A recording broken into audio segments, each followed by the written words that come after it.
tell me you're not gassy. Which I don't think is real because I think you're just gassy. It's like being a chip bag. It's like a chip bag that expands. I will say, number of times I was crop dusted at Sundance.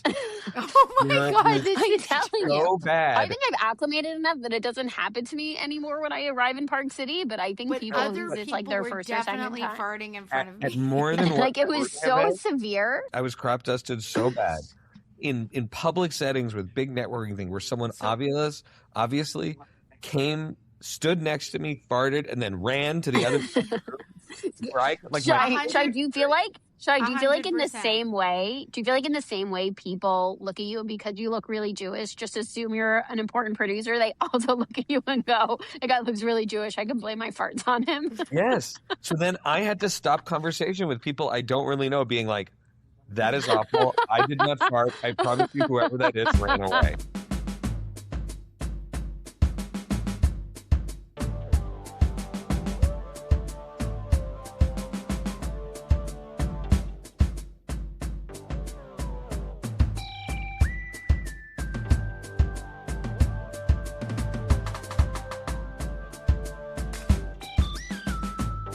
Here we are, and welcome to a post-Sundance episode of the Friday Night Movie Podcast.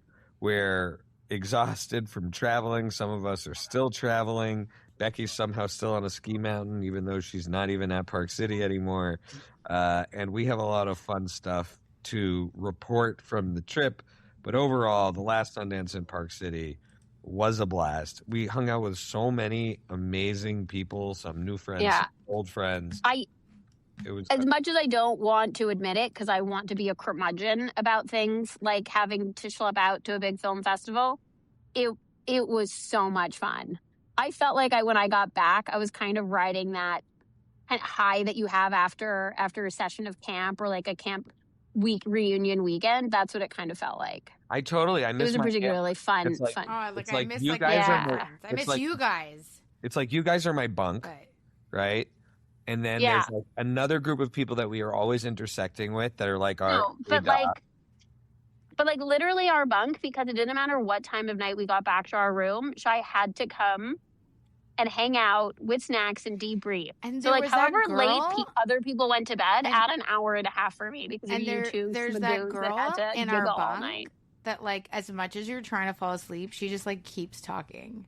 No, I literally would put my earplugs in and be like, "Lily, you can keep talking, but I officially cannot hear the words."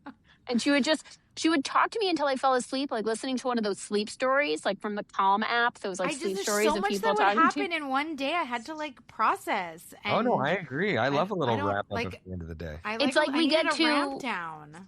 We get to plan the day, then live the day, then discuss the day. Yes, we're using up every minute of those 24 hours. I absolutely needed a ramp down, even if it was 2:00 in the morning.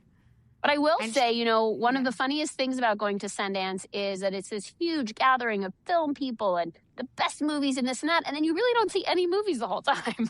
I mean, not if you're going to work. If you're going just to see movies, then great. But if you're going to work and network, then no, you have no time for movies. But let's start there. Unless they're at midnight.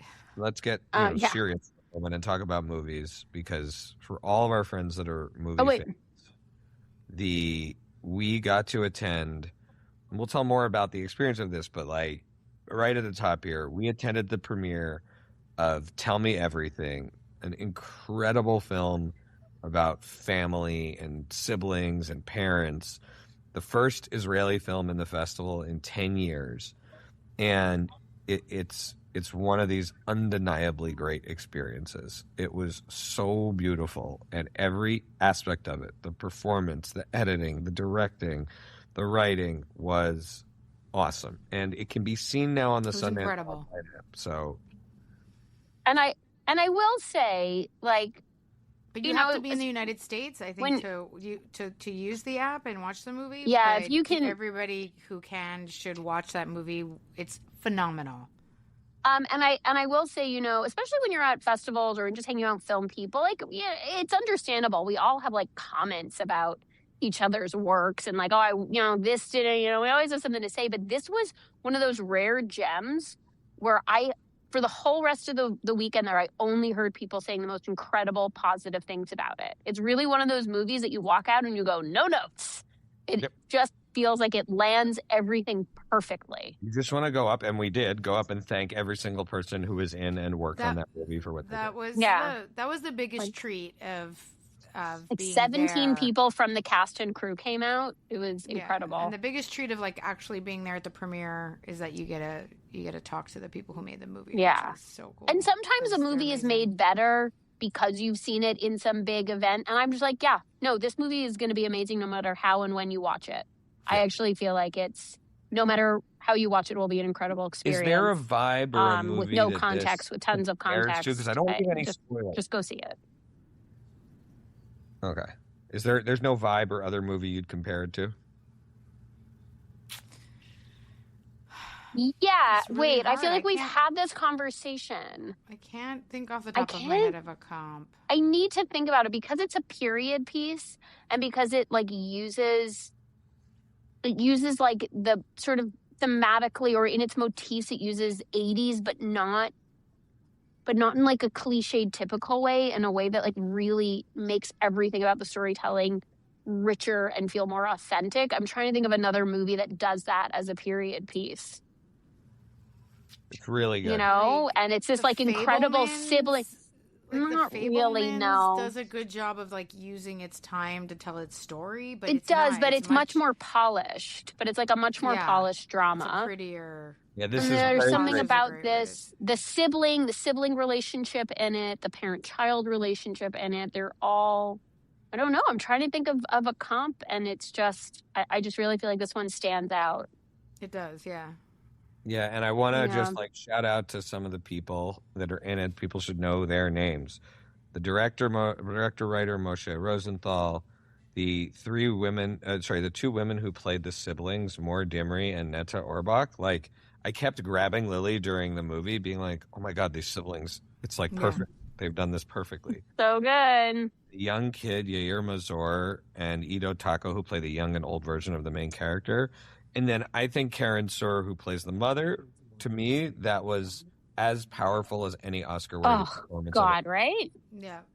So much range. So I'm at a ski hill, so I need to eat my Twix bar. I'm at a ski hill. So much. You know what I would say I'd compare it to is when we talk about some of like the best representations of sibling relationships, adult children. Yeah, so for 2025, like Children was the best. This is the best for 2026. No, but I just mean if someone wanted to know, like, what would you compare it to? I'd say when you look at some of, like, the most incredible, loving, but complicated portrayals of sibling relationships, like Adult Children is another one that really lands that. Yep. But they're not, you know. And you guys know how and listeners know how we think about that. So, but I would say, like, right now, if Adult Children was my top movie of 2025, this is now my top movie. This is my movie to beat for 20. Oh, yeah. Okay. Yeah, for sure. We also saw a midnight screening of Buddy, which is like an insane horror comedy, kind of almost like more of like the vibe of like the Too Many Cooks sketch. Yeah, because it's made by that guy. It's made by that guy. Yeah. It's definitely. And so I don't want to spoil you find that funny. You'll love movie. This. I want to focus on Lily's experience, her first time seeing a midnight screening at Sundance. Honestly, I feel bad for the guy sitting on the other side of Lily, who she kept beating the shit out of every time she had a jump scare. This poor guy sitting next to her probably left with like a bruise on his arm. Funny. I grabbed him. And I kept on being like, you don't know him. You don't know. I'm sitting next to you. And he was laughing pretty hard. And then the second time, I didn't so much grab him, but I definitely screamed the loudest in the theater. That's true. I will say the first time I got scared, I started nodding off for a second because I was so tired. Well, there's like one sort of like lull. It was, when was it in the movie? No. I said, yeah. It was late. I mean, this was already, the movie started at midnight. Started at midnight. We had been going since we had a breakfast that day. Yep. So we had been going since early-ish. 10? I think our breakfast was at 10. But we had been up since 2:30 the night before. We'd gone to bed late the night before. And so, like 2:30 we went to bed the night before. The breakfast day. was at 10. And so at midnight, Becky and I also showered and got into our pajamas. We went to the theater in our PJs, ready for bed. Yeah, ready for bed. Like faces washed. So I was all cozy. Shout out comfort sweatpants. Yeah, in our sweats. Comfort sweatpants. Thank you, Tia Linda, who gave us those. Yeah, so cozy. And there was like a moment in the movie where there's just like they're walking, they're talking, and like my eyes shut for just 1 second, and then the big scare happened. I literally had a heart attack. It was like so extra scary because I didn't expect anything to happen. But that is a really fun part of those screenings is not just is like when you get scared and you like scare yourself, but then the people around you laugh at you. Oh yeah, and that like to me like that was the experience of seeing Oddity where I'm screaming like a maniac and everyone around me is laughing really hard at me. No screaming. One else was scared but me in the theater, and then I think I scared Becky by like jumping so high. That's great. Yeah, but it was fun. It's hard. I think like if I saw that movie at home on TV, it would have been like fine. It's fine. It's fun. Whatever. But that experience in the theater late at night made it super fun. Yeah, and now another thing that goes on at Sundance is there's a lot of, even if you have tickets, you got to line up. There's some stress with getting seats at Buddy, our dear friend. I don't know if people understand that. You don't just like get a ticket and go to see a movie like a normal movie. It's like right, like a movie is not just showing up. Right, you're showing up. And like the seat, and in these cases, in other festivals, it's different. You can't reserve seats, so it's really like first come first serve. And it can get a bit aggressive. People are really touchy about the seat saving stuff. Oh yeah. And I feel like we need to give a special shout out to one of the most, she's she's just an incredible force of film and nature and the wonderful and amazing and impressive Abby Ginsburg, who we've been lucky enough to get to know quite well over our festival journey this last year. And of all the things that I look up to her and that she inspires, her ability to move her way to the front of a goddamn line and save some seats is, she's been doing this for a while. She's been doing this for a while. I have never seen anything like that. We saw her at the back. She was in the waiting list line. Yeah. She was at the back of the wait list. She went from the back of the wait list line to the first person in the theater with 4 seats for 2 hours on those lines and don't get into the movie. Yeah. And I turned around. Now, in fairness, it's that someone gave her a ticket, but it's like, everybody knows her. But that's how... You turn around. She's at the front of the line. And then we get in, and there she is waiting for us. We all had seats with her. It was awesome. It was really awesome. Now, I just say another note about Abby. I am now in Las Vegas for the Nevada Jewish Film Festival, which has been a blast. One of the fun quirks about the Nevada Jewish Film Festival is that the matinees, where I went to see Abby's documentary, are inside movie theaters that are in a casino. So I was in a casino watching... definitely a vibe. Labors of Love, this documentary about Henrietta Zold, who founded Hadassah and the Hadassah hospitals, but it's actually a beautiful portrayal of her. Like the focus is on her. It's told through her archives. Abby's an incredible storyteller, and see it on the big screen. But like you walk outside and like there's just people riding the slot machines. But that was an amazing experience, and I highly recommend it. I really highly recommend that one. Okay, we had some other great guest stars. We had Tio Mario. Guys, I'm going to have to let you finish telling this story. I have 5% left on my phone, and I've lost my whole family at the ski hill. Okay. Yeesh. So I love you, but I have to go and track down the rest of my gang. Do it. So I trust you to tell the best versions of the stories. Miss you, love you. Also, my last note about Sundance is that it also appeared that most people came to that festival just to talk about heated rivalry with each other, because that's pretty much all Lily and I did. It's definitely what Becky did. It's definitely all most of us were doing. All right. Love you. Bye. We're going to have just a side note. We'll have to do a heated rivalry episode, obviously. Yeah, obviously. That'll be separate. No, you can get some. You got to get a good VIP guest for that one because so many people. Shai's definitely thinking who doesn't have a battery bank with them. Shai's like, I don't. I'm amateur. I'm not, look, Becky called him a Shy- mosquito. She gets a lot of respect for that. No, But I know. I'm also like, but where's your battery bank? And that mountain is so small, you can see everyone at all times.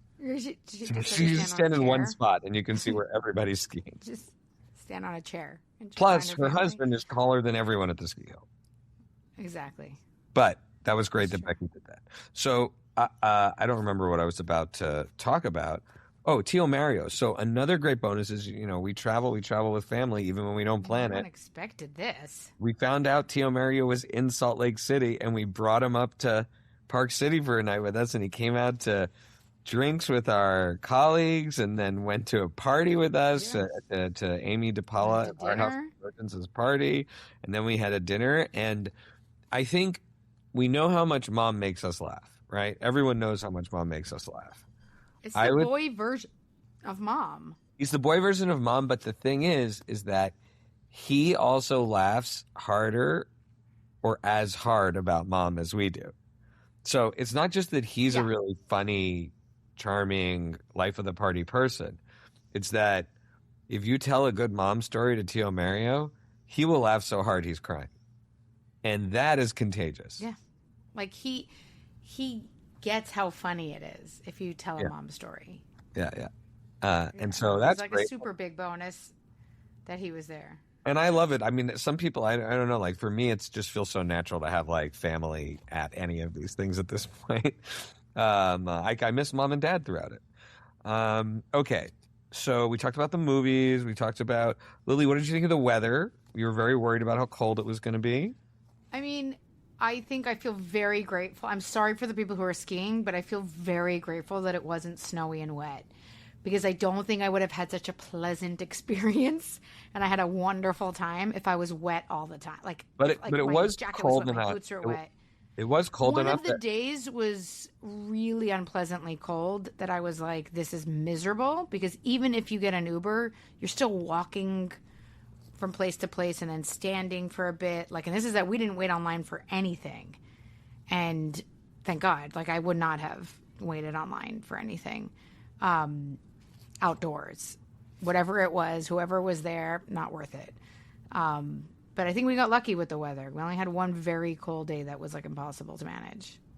Yeah. So I'm happy.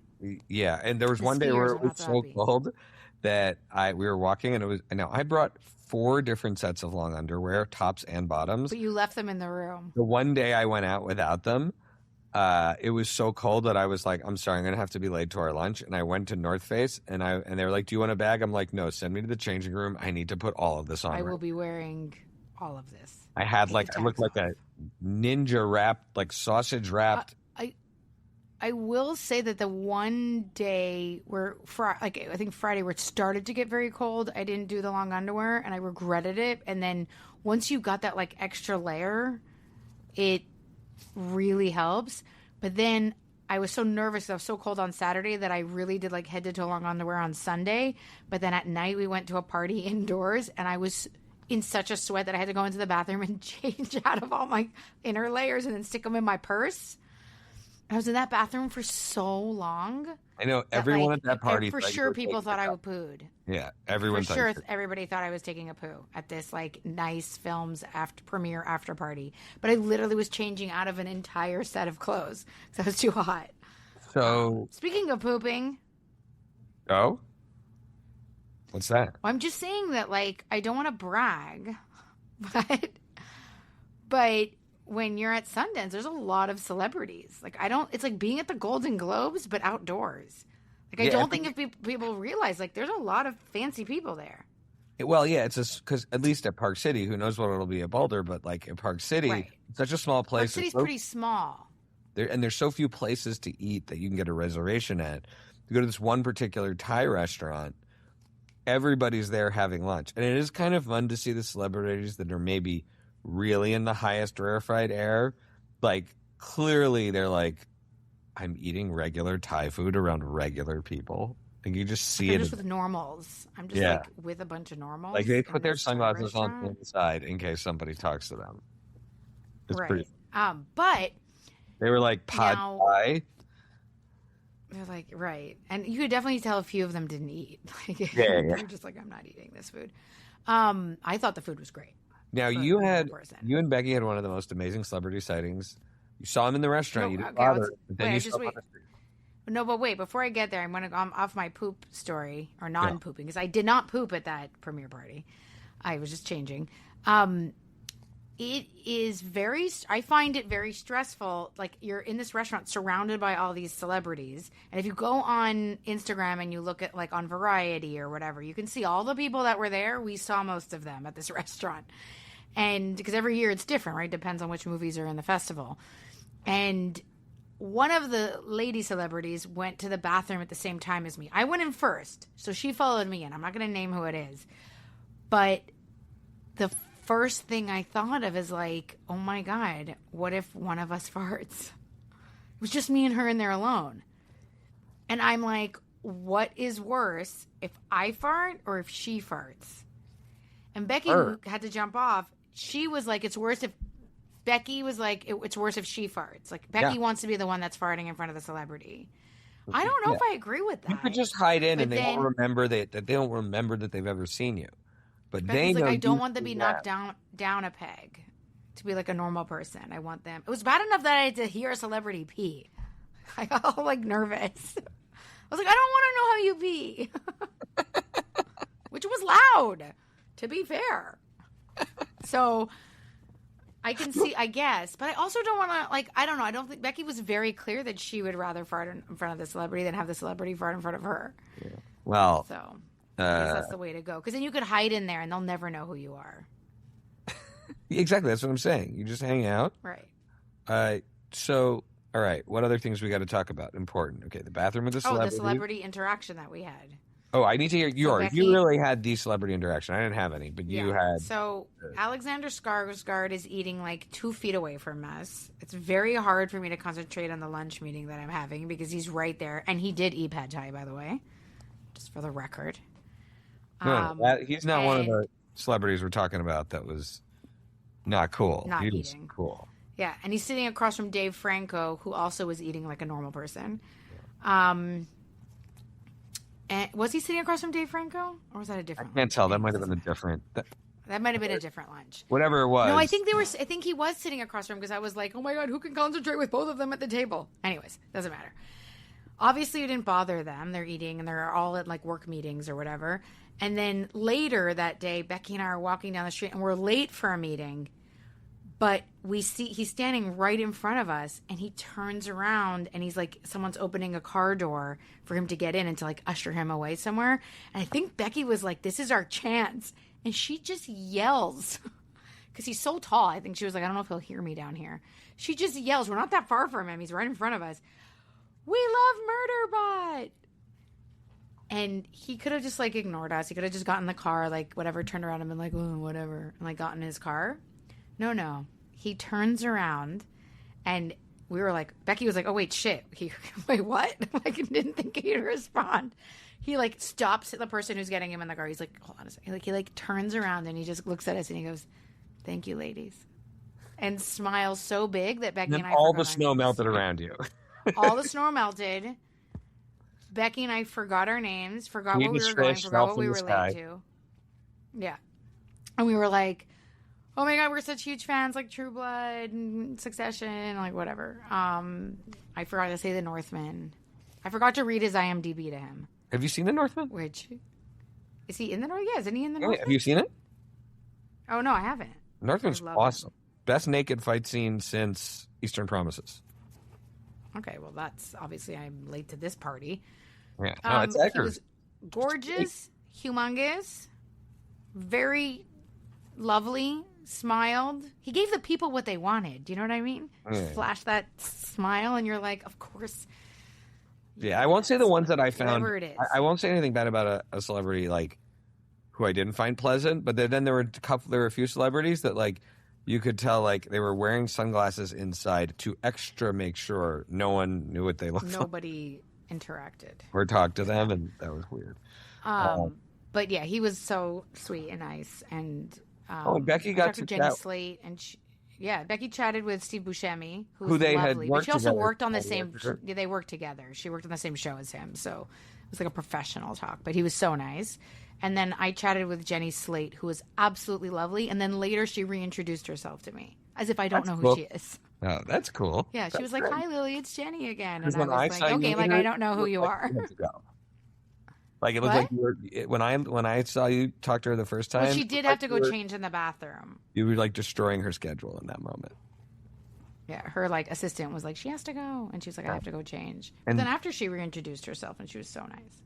And then both times she was nice. Anyways, that was a highlight, getting to tell her. And if you haven't seen Dying for Sex, it is one of the most beautiful, incredible shows I've ever seen. It's on Hulu, Disney. She's phenomenal in that show. It's a little sad though, but it's excellent. Right. What's up next? There's so many fun people. I want to mention our festival traveling companion, the great Liz Nord, who is like the first person to guide us through Sundance last year and has been such a great mentor and friend. We were so lucky we landed at the airport at the same time, so we kicked off the festival together for breakfast at the Five Seeds, which is the best banana bread in the world. So that was awesome. And then we sponsored a couple of events. It was the first time we've ever done that, celebrating Jewish filmmakers. Or you could say hosted. Hold on, I'm going to get to that. So we sponsored the Shabbat Lounge's brunch, which was a really fun, like intimate event where there was an amazing panel of big time directors, producers, actors. It was awesome. Talking about, what it's like being a Jewish filmmaker these days. And then we had an incredible party with Jewish Film Institute, which is San Francisco Jewish Film Festival, and there was just like an amazing group of people, and we love that organization and that festival so much. And I love the experience. It's really fun. I love being I love welcoming people and chatting with people and all of that. Lily, what did you think your job was at these parties? Becky said that you both said that we were hosting, and these like if you're like by the door at these places, they usually like leave the door open and it's very cold. And I was like, I don't like know what I'm gonna wear to this thing because I don't want to be cold. And Becky was like, you dumb. You're not greeting people like it's your bat mitzvah. You're just paying for the event. Your company's paying for the event. You don't have to host. Like stand there and like welcome people. So I didn't realize that. I could stay inside. It was very warm. I didn't even have to make a speech. You made the speech both times for me and Becky, which was like, thank you so much. Which, for the record, I ask if you guys want to do it. I'm happy to trade out, but you also know you can put a quarter in me and I'll go. Yeah. You put me up there and I'm accidentally reading my Instacart list. Like, don't put me talking in public. It's bad. It's bad enough on the podcast. Imagine me talking from a room full of like important filmmakers. No, thank you. And then, because it's a film festival, I get in like a movie watching mood. So I was also watching other stuff like on the plane and so I want to shout out 2 movies that I watched from the same series. One of them is called Heavy Trip, and one of them is called Heavier Trip. For once, the algorithm is not just serving. The algorithm is not just serving me nonsense. These are, I believe, Finnish or Norwegian movies, whatever. They're Nordics, and I love when the Nords make movies. And they're kind of like a Wayne's World, like a Wayne's World Part 1 and a Wayne's World Part 2. Or The Commitments. It's about a small black death metal band in a tiny town in Finland who they practice in a slaughterhouse. And the first one is about them going to play their first gig, and the second one is about them breaking out of prison and dealing with fame. And both were just like solid, heartwarming comedies with excellent, excellent music jokes, like really funny jokes that, like, I wouldn't say Spinal Tap level, but for that type of humor. And the acting was great. And the movies kind of trade languages. So like there's some of it's in English, some of it's in Finnish, some of it's in Norwegian.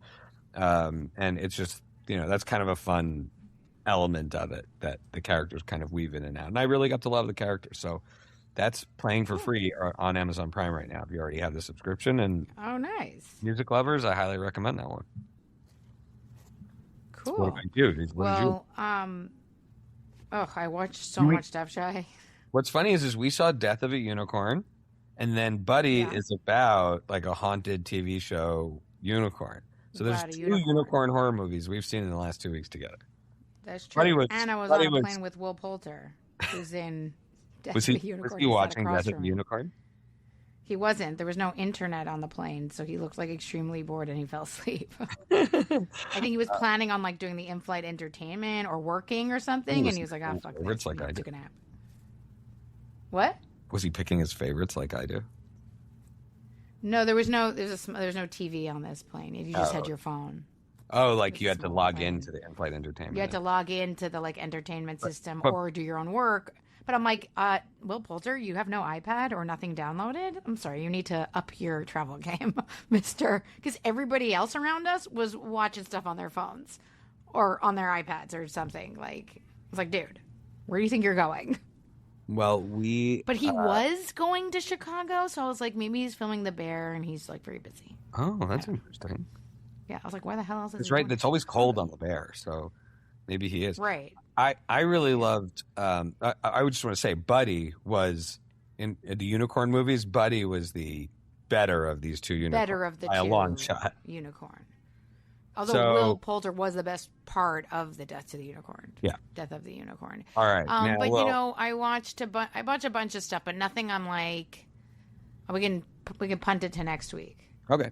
Now you're going to have to watch Heated Rivalry, or Becky's going to lose her mind. She's not going to be able to come on this podcast anymore. Like, we'd be at a work meeting. Becky's starting a separate podcast just about Heated Rivalry. We'd be at a work meeting with like someone we have to talk about work things. We're 15 minutes in, and Becky's going through reheating. The world is defending her because it's like huge. Totally fair. Totally fair. Hitting Spain this week. So Lil, to close us out, it was your first time with Sundance, and you did it with your siblings. The best ever. I had the best time. I had absolutely the best time. It was so much fun. It's hard work. It's a lot of work when you go there for work. Like a lot of meetings, a lot of schlepping, a lot of, you know, you got to be on, you got to be focused. But it's amazing. It's like being with like super awesome film people who have amazing projects and meeting new people and getting to laugh and drink and have fun with your sibs, seeing some movies. It's literally the best. Plus Park City's so much fun. Let's see how old it is. We'll see how it is. All right, well, I love you. I had the best time. Still haven't missed a week. 8.5 years. Woo! Talk to you later. All right. Bye.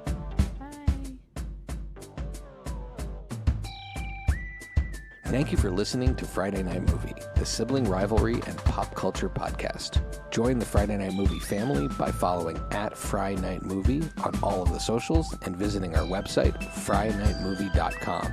Our theme song is by What Does It Eat? And make sure to leave us a review on Apple Podcasts or wherever you get your podcasts.